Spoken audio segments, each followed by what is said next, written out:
everyone. I, Vasundhara, welcome you all to the another episode of Career Bites. I am a student of BLLB Honours, Faculty of Law, SGT University, and I welcome Professor Dr. Sanjay Kumar Pandey, Dean, Faculty of Law, SGT University.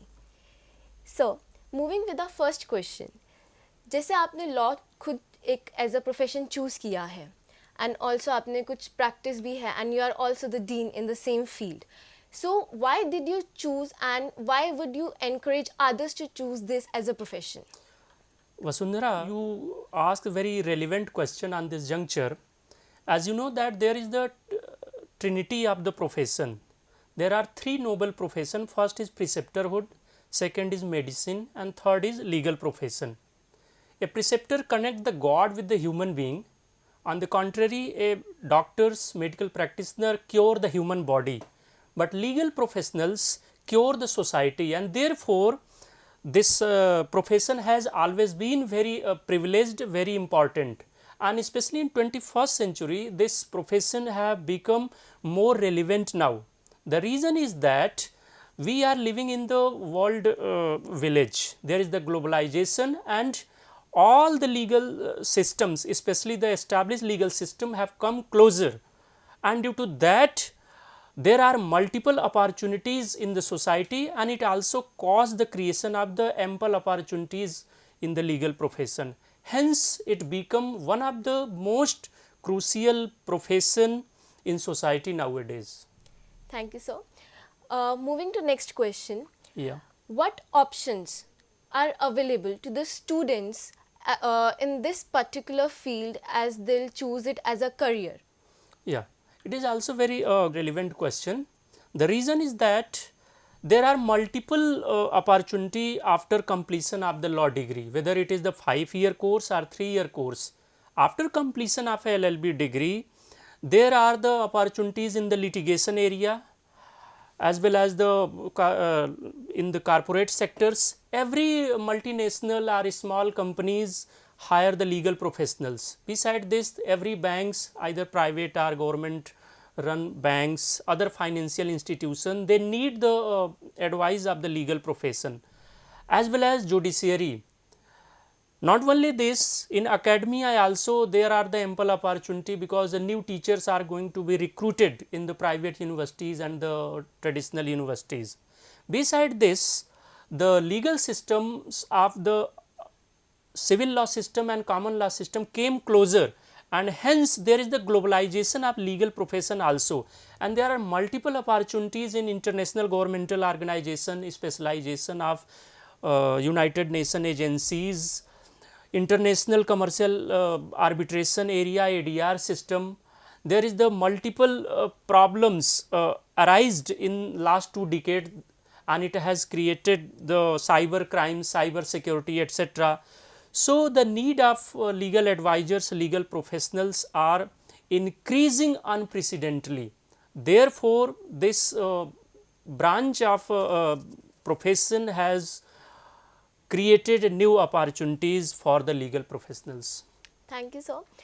जैसे हम जानते हैं कि एक जो lawyers का जो एक बिल्टअप होता है, लर्निंग स्किल्स होता है, वो लॉ स्कूल्स के थ्रू और कोर्ट्स के थ्रू होता है, प्रैक्टिसेस के थ्रू. सो हम कैसे गाइड कर सकते हैं, कैसे आप एक ये रास्ता बता सकते हैं कि वो और कैसे अपने स्किल्स को एनहांस करेंगे एज अ स्टूडेंट लाइफ में? आजकल क्या है ना कि लॉ इन बुक्स और लॉ इन एक्शन, ये अमेरिकन जूरिस्प्रूडेंस से आया. तो हमें ज़रूरत है कि जो किताबी ज्ञान है लॉ इन बुक्स, उसके अलावा हम प्रैक्टिकल नॉलेज दें बच्चों को, और इसके लिए moot court competition, more internship, as well as practical learning, experiential learning, इन सब को कंप्लीट कराने की ज़रूरत है लीगल इंस्टीट्यूशंस को. और इसके लिए जितने नेशनल लॉ यूनिवर्सिटीज़ हैं, प्राइवेट इंस्टीट्यूशंस हैं, इवन हमारे यहाँ भी है फैकल्टी ऑफ लॉ में, बहुत सारे हम लोग प्रैक्टिकल एक्टिविटी कराते हैं, जिससे कि हमारे स्टूडेंट्स लॉ इन बुक्स और लॉ इन एक्शन दोनों को जो है एकोमोडेट कर सकें, दोनों के साथ बैलेंस बिठा सकें. क्योंकि हर केस एक डिफरेंट स्टोरी होता है. It is said that every case, every problem is a different story, but law, statutory law is same, लेकिन इसको दूसरे कंटेक्स्ट में अप्लाई किया जाना चाहिए, और इस तरीके से हम लीगल प्रॉब्लम को सॉल्व कर सकते हैं. और ये तभी हो पाएगा जब हमारा स्टूडेंट प्रैक्टिकल लर्निंग ज़्यादा से ज़्यादा करें। और इसके लिए हमारे यहाँ फैकल्टी ऑफ लॉज में और नेशनल लॉ यूनिवर्सिटीज़ में बहुत सारे एक्टिविटीज़ कराए जाते हैं। ये सर हम खुद भी उन एक्टिविटीज़ का पार्ट रहे हैं, so we can understand that. Definitely. एक ये प्रेवलेंट मिथ है स्टूडेंट्स के बीच में कि जो फर्स्ट जनरेशन लॉयर्स होते हैं उनको उतना अर्निंग नहीं मिलता है, या फिर उनको उतना डिफ़िकल्टी होता है अपने गोल्स अचीव करने के लिए या फिर एक प्रोमिनेंट लॉयर बनने में। तो उस चीज़ के हिसाब से आप कैसे गाइड कर सकते हैं? आप बोल सकते हैं कि फर्स्ट जनरेशन लॉयर्स को they don't have to worry being a first generation lawyer कि उनको वो सक्सेस नहीं मिलेगा। ऐसा नहीं है वसुंधरा जी, अगर आप देखें तो हर प्रोफेशन में कंपटीशन है हमारे यहाँ, और लीगल प्रोफेशन भी उससे अछूता नहीं है। लेकिन एक जो फर्स्ट जनरेशन लॉयर है, चाहे वो लिटिगेशन में जाता है या जुडिशियरी में जाता है या किसी और लीगल सेक्टर में जाता है, तो चैलेंजेस तो हैं, लेकिन इसके साथ अपॉर्चुनिटीज़ हैं। हमारे देश में लाखों वकील हैं। It is said that India is the lawyers paradise, क्योंकि हमारे यहाँ के कानून इतने कॉम्प्लेक्स हैं, बट ये हमें अपॉर्चुनिटीज़ भी देते हैं।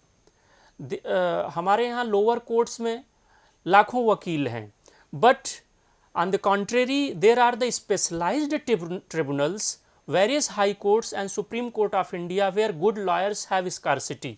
तो अभी भी अच्छे वकीलों की हमारे देश में बहुत ज़्यादा ज़रूरत है, बहुत ज़्यादा डिमांड है।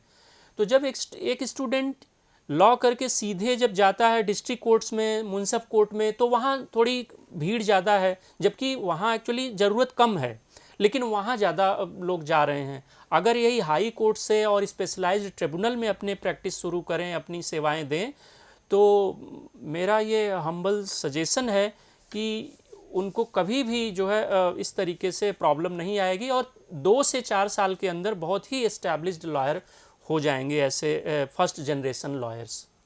Thank you so much sir for this answer, because even I am my self will be a first generation lawyer, तो ये बहुत ही हेल्पफुल आंसर था।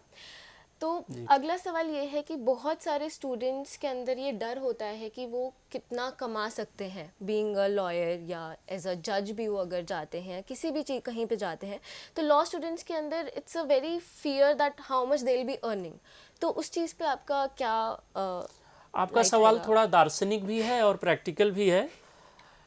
ये हर व्यक्ति की नीड्स सबकी अलग अलग होती है, लेकिन एक अगर कॉमन नीड्स मान के चलें तो जितनी एक कॉमन पर्सन को ज़रूरत है उतनी जो है एक शुरुआती वकील को उतनी अर्निंग हो जाती है आराम से, चाहे वो डिस्ट्रिक्ट कोर्ट में प्रैक्टिस कर रहा हो या हायर कोर्ट्स में या किसी स्पेशलाइज्ड ट्रिब्यूनल में या बैंक्स में, तो उनको उतनी अर्निंग आराम से हो जाती है, वो कर सकते हैं, और 5 साल के बाद वो बहुत ही अच्छी जो है अर्निंग कर सकते हैं।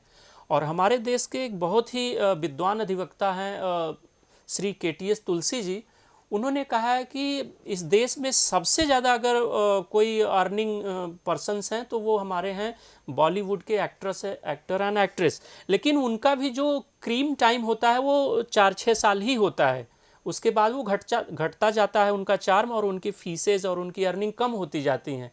On the contrary in legal profession, जैसे जैसे एक वकील बुजुर्ग होता जाता है, सीनियर होता जाता है, उसकी अर्निंग बढ़ती जाती है, उसकी प्रतिष्ठा, उसकी अर्निंग्स और समाज में उसकी रेपुटेशन हमेशा बढ़ती रहती है जैसे जैसे उम्र एक लॉयर की बढ़ती है। So age of a lawyer always pays better. Very well said sir. Thank so last but not the least, many students want global exposure, specially आज के टाइम पे उन लोगों को चाहिए कि एक बहुत अच्छा प्लेटफॉर्म हो और बहुत अच्छे वाला एक ग्लोबल एक्सपोजर मिले। तो इस चीज़ पे अपनी लॉ डिग्री के साथ वो कैसे अकोमोडेट करेंगे कि वो उस स्टेट पे पहुंच पाएँ? बहुत ही तर्कसंगत सवाल किया है आपने। एक्चुअली जो हमारा लीगल सिस्टम है जिस पे बेसिस है वो कॉमन लॉ सिस्टम पे है, और सारे इंग्लिश स्पीकिंग कंट्रीज़ में जो बेसिक सिस्टम्स हैं वो एक जैसे हैं, कुछ एक अपवादों को छोड़ करके। लेकिन जो पूरा यूरोप है वो सिविल लॉ सिस्टम फॉलो करता है, रोमन लॉ सिस्टम फॉलो करता है, या उसको कॉन्टिनेंटल सिस्टम भी कहते हैं। लेकिन जब से ये अंग्रेजी अंतर्राष्ट्रीय भाषा बनी है, ये इस तरीके के बैरियर अब ख़त्म हो रहे हैं। एक भारत का स्टूडेंट या श्रीलंका का स्टूडेंट या किसी एशियन कंट्री का स्टूडेंट अब फ्रेंच लीगल सिस्टम भी अच्छे से वो जानने समझने में सक्षम है, वो चाइनीज़ लीगल सिस्टम भी जानने समझने में उत्सुक है।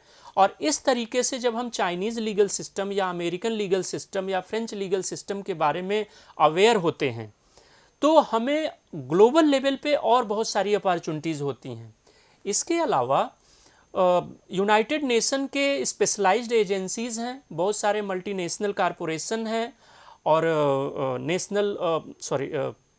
मल्टीनेशनल कंपनीज़ के अलावा NGOs हैं, जैसे ह्यूमन राइट्स वॉच है या एमनेस्टी इंटरनेशनल है, ICRC हैं। ऐसे प्रतिष्ठानों में बहुत सारे लीगल प्रोफेशनल की डिमांड रहती है और अंतर्राष्ट्रीय कानून के जितने स्पेशलाइज्ड ब्रांचेज हैं they all are very well, and if a student is equipped with these specific branches of international law, he can be absorbed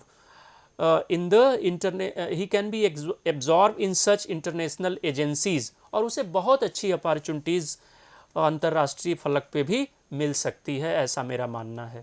thank you so much sir. Thank you, it's my pleasure. ये जो हमारा interactive session था ये बहुत ही useful था, खुद हम students के लिए भी, हमारे व्यूअर्स और लिसनर्स के लिए भी। Thank you.